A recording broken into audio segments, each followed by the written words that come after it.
right, got this camera turned around here, so let's head in here and see what's up. All right, so this is a mess. So we need to do something here. Got a couple heaters here on the floor. This one was delivered by a buddy that just wanted to get rid of it. So got to do a little maintenance to this and get this thing up and running. Still don't have a solid source of heat out here, so we're gonna fix that this summer. Hopefully put in a mini split or something. So this is our Pinto project, and we haven't really got started on this yet, but we're looking forward to it because we just finished sick week and finished first in our class with the fair lane, and definitely got some more to do with it and the truck both. But this is going to be a fun small block single turbo, hopefully run 7s. So sounds like one of the guys are here now, so we'll catch up with you guys here in a bit.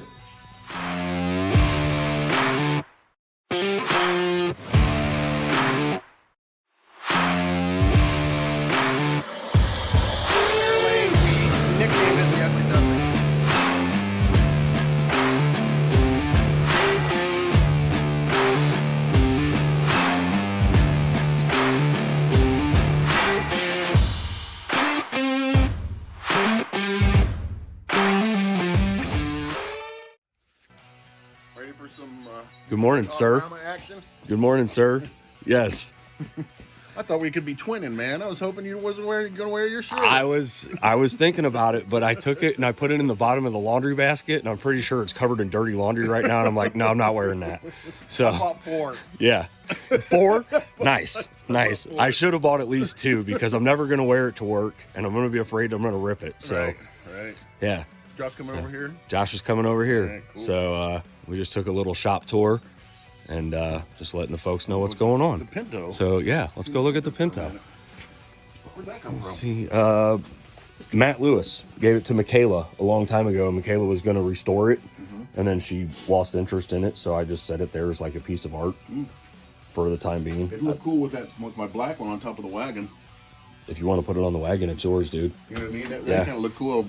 Women's and a men's. No, I didn't know what to do with it. I thought about hanging it from the ceiling in here or something to display it. Pinto power. Pinto power. So I was just telling the folks that this is going to be a small block single turbo with the hopes of going 7s, Yeah. right? Yeah. That's the plan. That's a Windsor block. We need to get 82 deck block in there. We're just moving off. Some of the stuff can stay as far as the cage is concerned. So a lot of the foundation here is usable. And then some stuff is going to have to be cut out and changed up. And I think we're going to make this rear end so we can fit bigger tires if we want. And what are you doing? We're taking those shocks off, right? Right. We need to get longer travel shocks. Longer travel shocks. So some things need to change, and obviously there's a lot of work that needs to be That done. stuff that Kevin kind of made sense on the shock travel, because we're running a radial. Yeah. That the chassis wants to separate, and that's what he was talking about. You want a long shock so the chassis can separate. Yep. So that's We are definitely not drag racing suspension experts, so we're learning. We're figuring it out. For sure. For sure. All right. 1,920 pounds, the way it sits right now. What'd the Fairlane weigh? 35. 35. How balanced was it? Like left, right, front, back? It was almost 50-50. Really? Even with that big block in it for some reason. Wow. Yeah, I don't That's know. kind of crazy. I have a screenshot of that All right. weight, so. Cool. Well, all right. We'll pick up later. Awesome.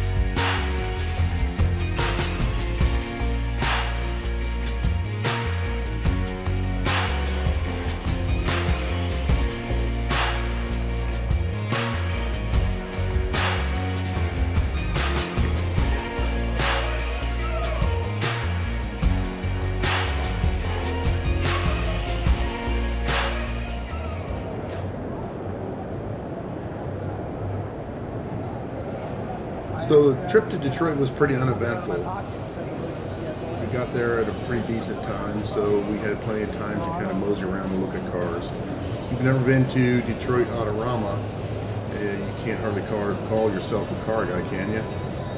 It's a little bit overwhelming. This is the third or fourth time I think that I've gone, and it seems like every year it gets more and more cars. Immediately we were astounded by this 59 300 Chrysler. It's one of the great eights. You guys know about Detroit Autorama.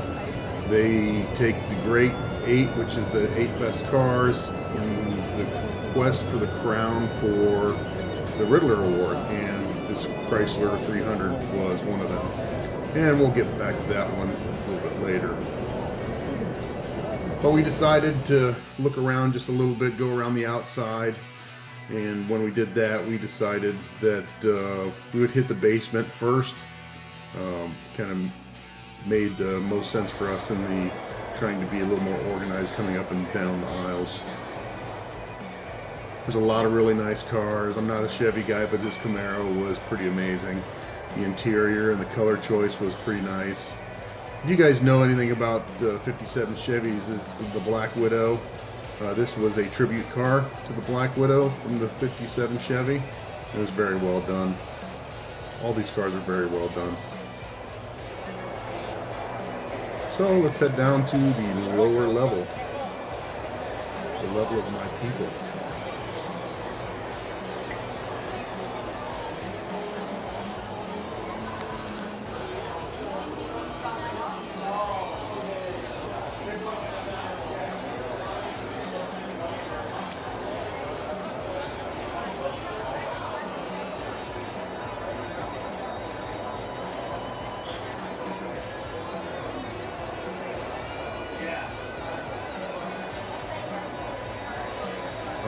Sea of classic and traditional hot rods, rat rods, car culture.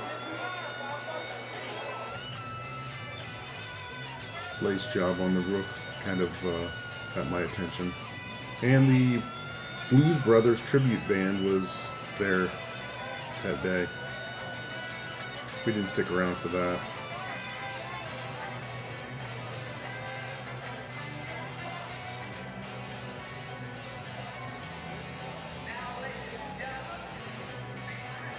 I like is this Ford custom line.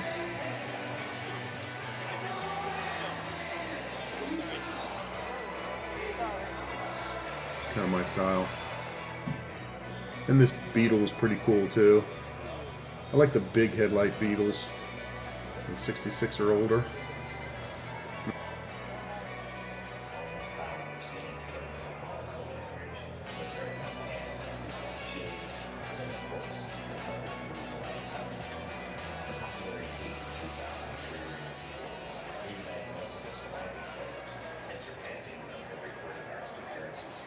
I love this big Mercury fastback. It was classically done with period correct stuff. Lots of period correct stuff on this car.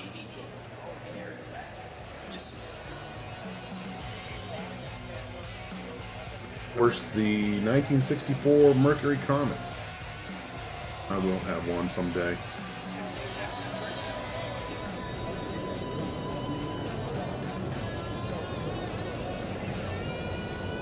Got back upstairs, and of course I was drawn to this injected Chrysler. It's a Hemi, but it was electronic fuel injection. Made me kind of bummed. And this here was my favorite car of the whole show. Of course it is. Look at all the holes that are drilled in the interior. But it was beautifully done. More period correct. Just a beautiful example of a gasser from the 50s and 60s. Paint was flawless. Love the white interior, the Naugahyde white seats. Beautiful car.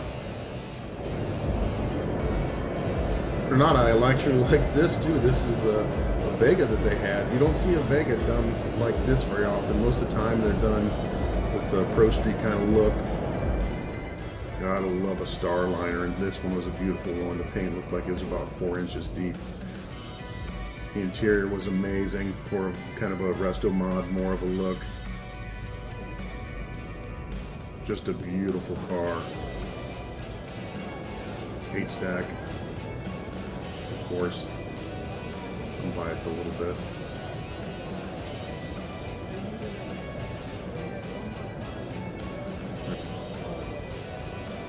I actually do love a steel bumpered Stingray.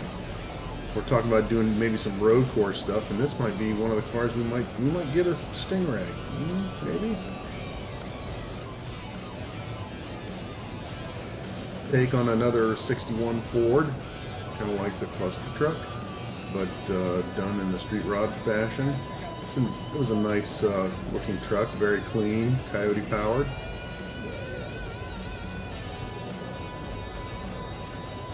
Be nicer paint than the cluster truck for sure. It's a little lower too. Good looking truck. I really like this one. This is as off the showroom floor. Can you imagine going to the AMC dealership to buy something like this? Look how beautiful this is. Just immaculate car. And stuff you don't see very often.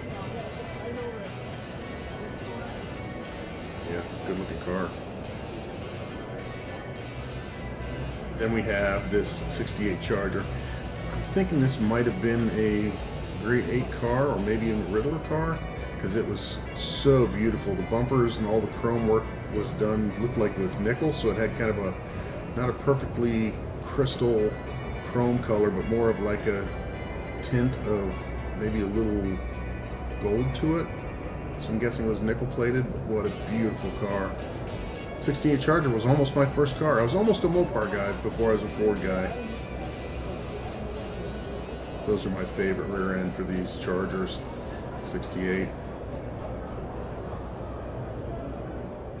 Initially we were like, hey, is this Ken Block's old car? Nah, it was just a tribute. A good tribute, but still. Love this Cadillac too. Beautiful brown color. This Chevy, really clean looking car. Wouldn't mind having something like that, even though I'm a Ford guy. And of course, we like the Super Bs. I think my friend used to call it. It looked like they were sucking on a lemon. A little front end on these. I still think they're cool. We saw this car at PRI. It's an XR4 Ti, which Mercure made back in the 80s, and it's got a modern EcoBoost in it, and it's rear drive and has kind of like the RS treatment. And I can really get into having something like this. That was really cool. The paint colors were perfect in my opinion. Really like this car.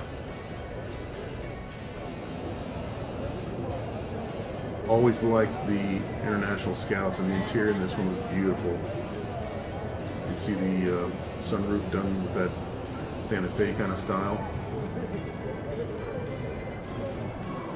It's a cool Jeep too.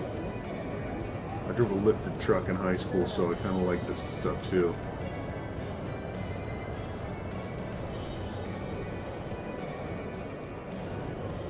And this Jaguar. And the road race Jaguar was cool. Really cool.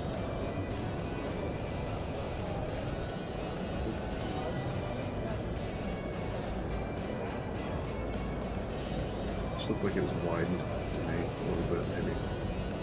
Really cool take.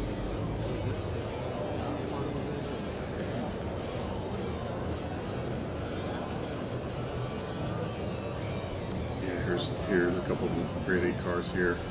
So this is 59 Corvette. Steve Sheets out of Heston, Colorado has this one. It's Art Morrison chassis, 700 horse LS in it, T56 Magnum. It's one of the grade 8 cars. Great looking car.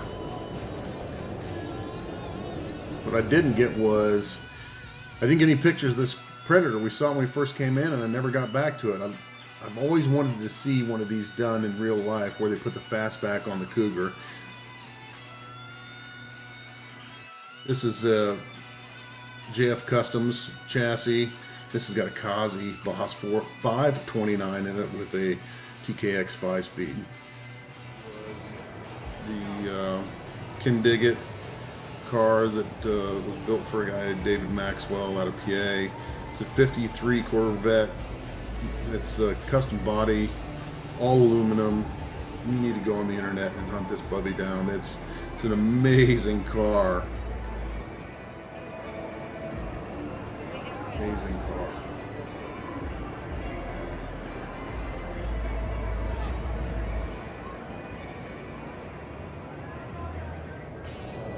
Back at that Chrysler 300. Cool car. 1,000 horse Hellcat engine, of course. And then a 63 Impala Super Sport 409 called Good Vibrations. Original 409 V8 in that puppy with Richmond 5-speed. This one's owner is out of Fleetwood, PA, Mike Garner.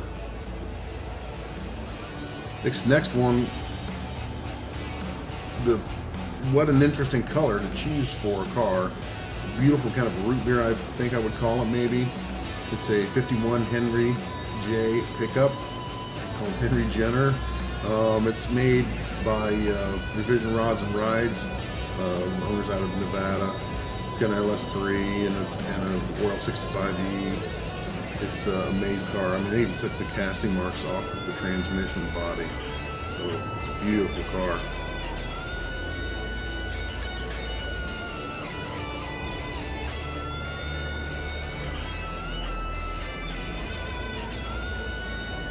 Then we have a 56 Chevy Bel Air called Smoothie. It's Gene Talsma out of Hudsonville, Michigan has this. It's got a 6-liter LS with an automatic transmission. Kind of classic, smooth, tucked in short bumpers, third taillight and roof, shaved and peaked hood and trunk.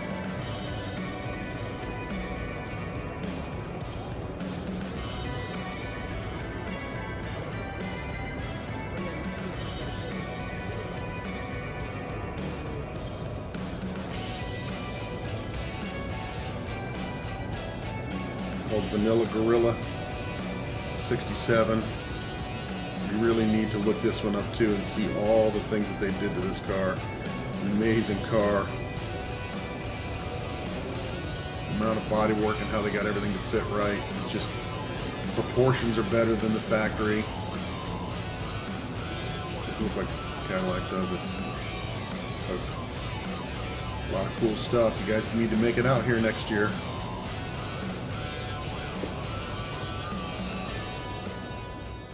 Had a great time at Autorama.